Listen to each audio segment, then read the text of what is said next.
the sun, you could have stayed. It's only over when the day is done. I never knew you was a runner, yeah. I mistook you for a son. It don't matter what we think when it's all over.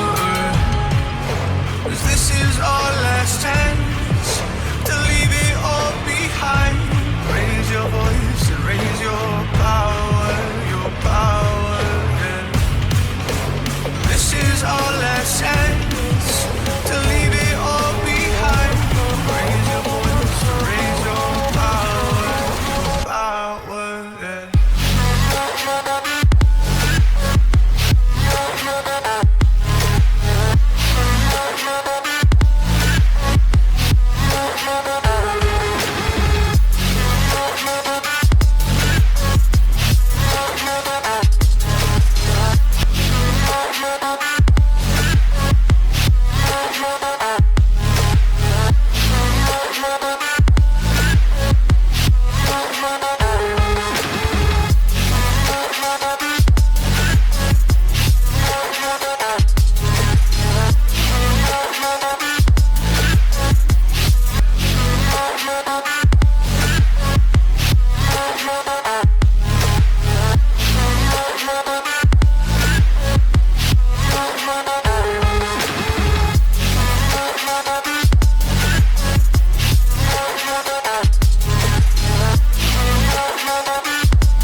Archie, is it fun?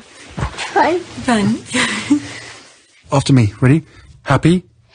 Happy. New? New? New. Boom.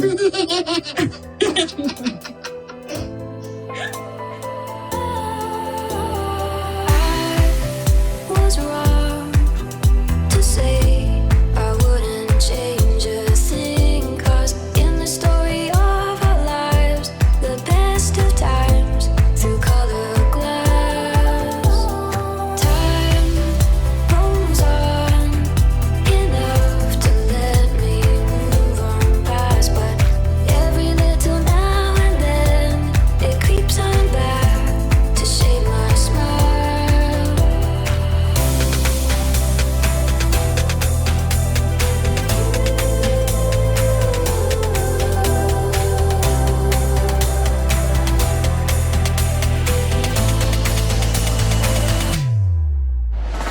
Okay, it is 12:10 p.m. I just went on Twitter. I already recorded my morning video and I want to know what's going on, and I came across Omid's Kobe and I was like, oh, Omid.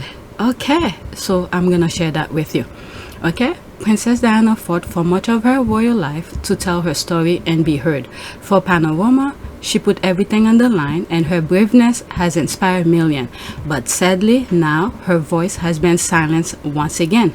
My latest Yahoo News UK column. I'll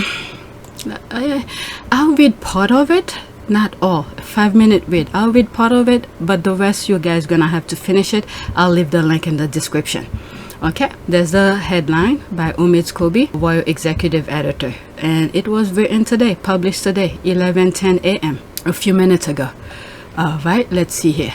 She is one of the most written about women in history, but Diana, the Princess of Wales, rarely got the chance to tell her own story. No matter how damaging the tabloid lies or hideous the harassment, the Princess of Wales was always advised by those within the family and institution of the monarchy that dignified silence and a stiff upper lip was best for everyone.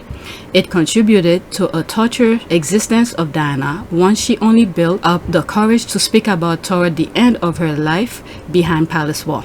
Okay, as Prince of Wales continued his affair with Camilla Parker Bowles, Diana searched for ways to be heard without facing the wrath of the men in grey she feared. Taking comfort in the safety of anonymity, we first saw her turn to journalist Andrew Morton to secretly cooperate on a definitive biography that will not only set the record straight on the dire state of her broken marriage, but also reveal the institutional cruelty and heartlessness she experienced within the royal establishment.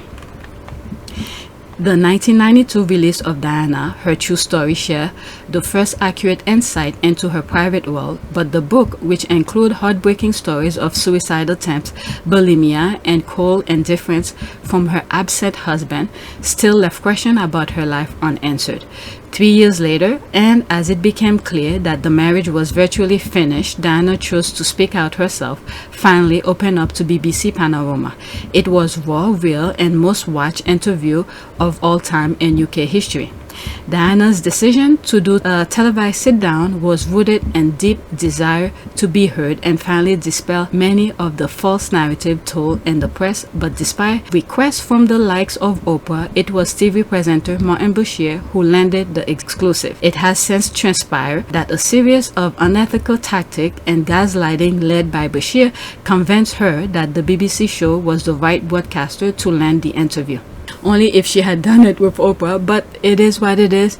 At least that gave us an insight. There's more to it, but I'm not gonna continue. I'll read that on my own and I'll leave the link in the description. But what I was gonna say is that maybe it was best it went that way. That way we, the public, can see what her son is made out of. Okay, so everything was meant to be. It's all good. Everybody knows the story. Once it's out, it's out. So I'm going back on Twitter to read some of the comments. Okay, great and strong article. Thank you for being the royal reporter to bravely speak up against the institution practice. Bravo. Okay, they're really doing the most, like people gonna forget how they treated her for her own son to join and say enough about him. Oh, and don't give me, it's all too painful for him. What about Princess Diana? What would she have wanted? To be silenced? Okay, so she retweeted that. So Prince William, quote, wants the interview of Princess Diana telling her truth never to be shown. Ask yourself, why will anyone want their mother silenced, even in death? Who does it benefit? It sure isn't Princess Diana. Maybe the apple doesn't fall far from the tree, you know? He didn't continue, but that's what I said. So it is a thread within a thread. I'll come back to it. Let me read some more within Omid's tweet. Okay, that's in French. Okay, what had her first son done? He will reap what he has sown. So it tweeted, okay, so it tweeted, let it be done, by her son William. Google it, it's everywhere. Sorry William, you're about a century late. I've watched it many times myself. Thank God for the truth tellers. Okay, great article, Omid. See, one of the reasons Harry is Diana's only son.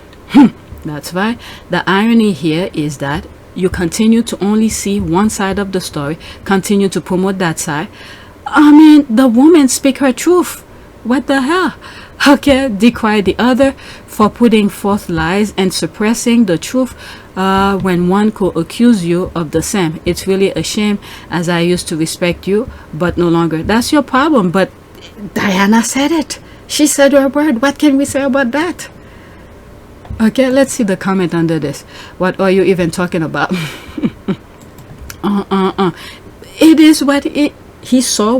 This is what journalism is. He's telling his side, how he see the institution, and William is silencing his mother. Isn't what he did? This is exactly what William did to shut the thing down. The only person who could dispute it is Harry. Okay, let's see here. HBO, The Princess, on August 13 will be telling her story using archive pics and videos, including part of this. The Crown will be reenacting this as well. It will always be alive, as nothing in the age of the internet is ever gone. She also lives on in Harry. Okay, but sadly now her voice has been silenced once again by her own son. Waging a tabloid and bat war on his younger brother was not enough. He went ahead and waged a war on Princess Diana's truth. It's tragic how her own son William is actively participating in dismissing her story and silencing her whilst painting her as a paranoid woman. Yep, I'm telling you, when I was hearing him say this thing, I was like, did I just hear that? Because when I was recording it and listening to it, that was the first time. So whatever you heard on that particular video that I showed, it was my exactly true reaction. Okay, omit your perspective, and writing are really a breath of fresh air. May we never forget Diana's experience and words. Okay, every woman and man has the right to be heard, no matter the circumstance. That's why. Okay, look at what happened to Johnny Depp. Yeah. Okay, interview itself might have been obtained wrongfully, but whatever she said by her own mouth and on 2 different occasions, not just one. In one of my video, I counted three times, not just 2. There's the Martin Bashir, that's the panorama, Andrew Martin one. That was another one. Which one was it? I know I came up with 3. I don't remember what was the third one. If I remember, I'll mention it again, maybe when I'm editing. All right, let's see here. Interview itself might have been obtained wrongfully, but whatever she said by her own mouth and on 2 different occasions, not just one. Her first son and brother has something to gain now by silencing her after 2 decades. 2 decades. Shame on Egg and Charles Spencer. And the thing is that with Charles, and I mean the brother, Diana's brother, wasn't he the one who was critical of her, of the situation during her funeral? I mean, they all are baggage for God, that's all. I stand before you today, the representative of a family in grief, in a country in mourning, before a world in shock. We are all united, not only in our desire to pay our respects to Diana, but rather in our need to do so. For such was her extraordinary appeal that the tens of millions of people taking part in this service all over the world via television and radio, who never actually met her, feel that they too lost someone close to them in the early hours of Sunday morning. It is a more remarkable tribute to Diana than I can ever hope to offer her today. Diana was the very essence of compassion, of duty, of style, of beauty. All over the world, she was a symbol of selfless humanity, a standard bearer for the rights of the truly downtrodden, a very British girl who transcended nationality, someone with a natural nobility who was classless, and who proved in the last year that she needed no royal title to continue to generate her particular brand of magic. Today is our chance to say thank you for the way you brightened our lives, even though God granted you but half a life. We will all feel cheated, always, that you were taken from us so young, and yet we must learn to be grateful that you came along at all. Only now you are gone do we truly appreciate what we are now without, and we want you to know that life without you is very, very difficult. We have all despaired at our loss over the past week, and only the strength of the message you gave us through your years of giving has afforded us the strength to move forward. There is a temptation to rush to canonize your memory. There is no need to do so. You stand tall enough as a human being of unique qualities, not to need to be seen as a saint. Indeed, to sanctify your memory would be to miss out on the very core of your being. Your wonderfully mischievous sense of humor with a laugh that bent you double. Your joy for life transmitted wherever you took your smile and the sparkle in those unforgettable eyes. Your boundless energy which you could barely contain. But your greatest gift was your intuition, and it was a gift you used wisely. This is what underpinned all your other wonderful attributes. And if we look to analyze what it was about you that had such a wide appeal, we find it in your instinctive feel for what was really important in all our lives. Without your God-given sensitivity, we would be immersed in greater ignorance at the anguish of AIDS and HIV sufferers, the plight of the homeless, the isolation of lepers, the random destruction of landmines. Diana explained to me once that it was her innermost feelings of suffering that made it possible for her to connect with her constituency of the rejected.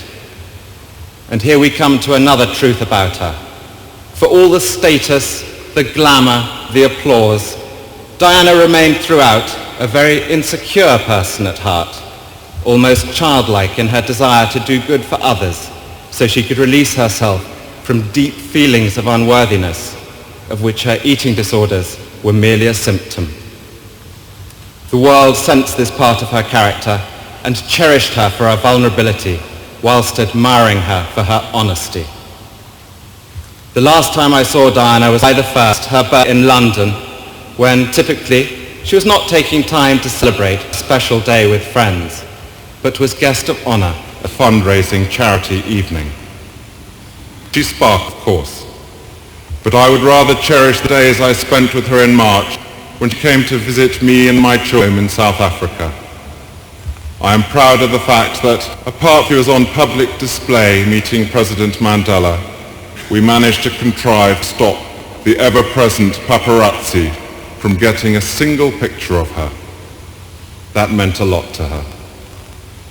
These were days I will always treasure. It was as if we had been transported back to our childhood, when we spent such an enormous amount of time together, the two youngest in the family. Fundamentally, she hadn't changed at all from the big sister who mothered me as a baby, fought with me at school, and endured those long train journeys between our parents' homes with me at weekends. It is a tribute to her level-headedness and strength that despite the most bizarre life imaginable after her childhood, she remained intact, true to herself. There is no doubt that she was looking for a new direction in her life at this time. She talked endlessly of getting away from England, mainly because of the treatment that she received at the hands of the newspapers. I don't think she ever understood why her genuinely good intentions were sneered at by the media, why there appeared to be a permanent quest on their behalf to bring her down. It is baffling. My own and only explanation is that genuine goodness is threatening to those at the opposite end of the moral spectrum. It is a point to remember that of all the ironies about Diana, perhaps the greatest was this. A girl given the name of the ancient goddess of hunting was, in the end, the most hunted person of the modern age. She would want us today to pledge ourselves to protecting her beloved boys, William and Harry, from a similar fate. And I do this here, Diana, on your behalf. We will not allow them to suffer the anguish that used regularly to drive you to tearful despair. And beyond that, on behalf of your mother and sisters, I pledge that we, your blood family, will do all we can to continue the imaginative and loving way in which you were steering these two exceptional young men, so that their souls are not simply immersed by duty and tradition, but can sing openly as you planned. We fully respect the heritage into which they have both been born, and will always respect and encourage them in their royal role.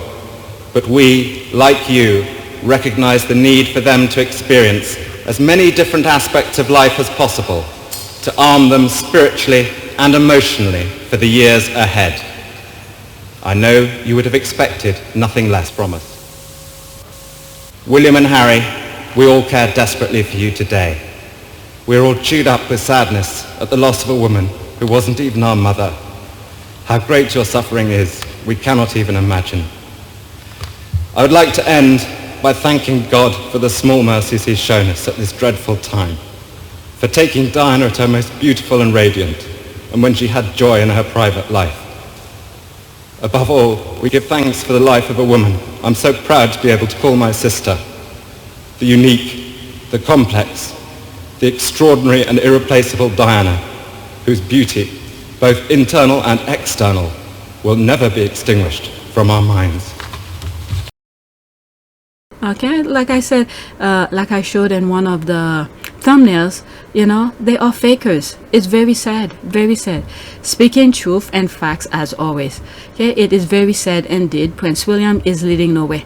I mean, they push him to do it. Like I said in one of the videos, someone was dangling something on him to say, if you don't do this, you're not gonna get that. But in fact, the whole thing is for him no matter what, because he is heir apparent. I forgot what it was, but during that time I was really focusing on it, but right now I don't remember. Okay, Omid, I like the New You, great article. It's a shame after all Princess Diana had to endure to be silenced by her own son. Such a shame. Where is the love for his mother? I mean, they raise him as a freaking robot. There's no human feeling within him. There's none. Yep, by her shameful son, Prince of Pegging, but her voice will never be silenced. This interview is the public domain and will always remain available. Okay, William, who also stated his mother was paranoid, which played on her fears and fueled paranoia. The interview was a major contribution to making my parents' relationship worse and has since hurt countless others. Prince Charles expected his butler to keep visits to Camilla a secret from the princess. Paul just turned around to him and said, well, are you expecting me to lie for you, Your Royal Highness? And Prince Charles said, well, yes. Yes, I am.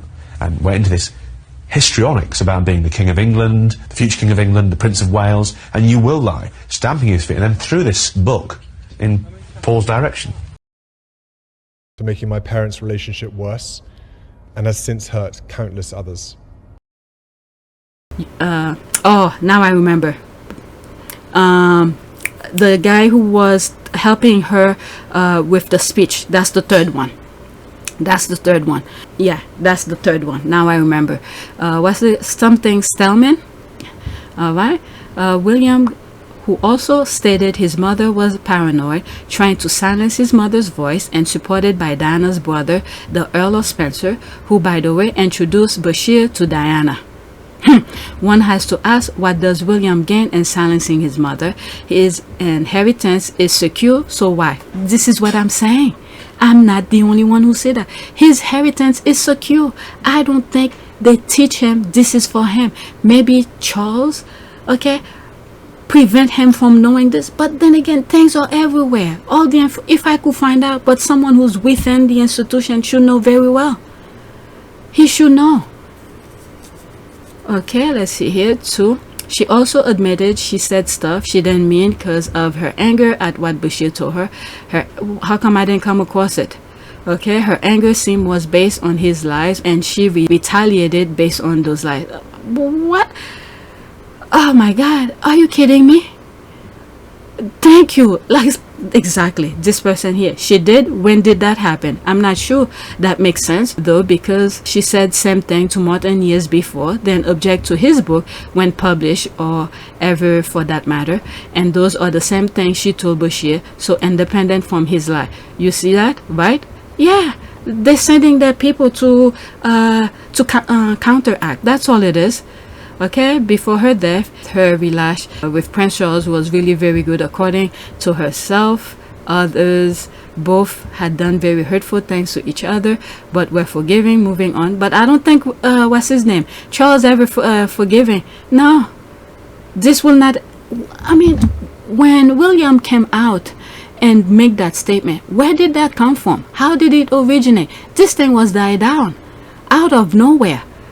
So they just preparing something. They know the queen is about to go, so they want to make sure. I don't know what they think. They think the rest of the world is stupid. They know what happened, as if putting those things out is gonna erase everybody's mind. The thing is out there. No matter what they do, it's still what it is. The fact that they doing this, they should just let it be. I mean, two adults were having an affair. Who give a damn now? I'm not involved.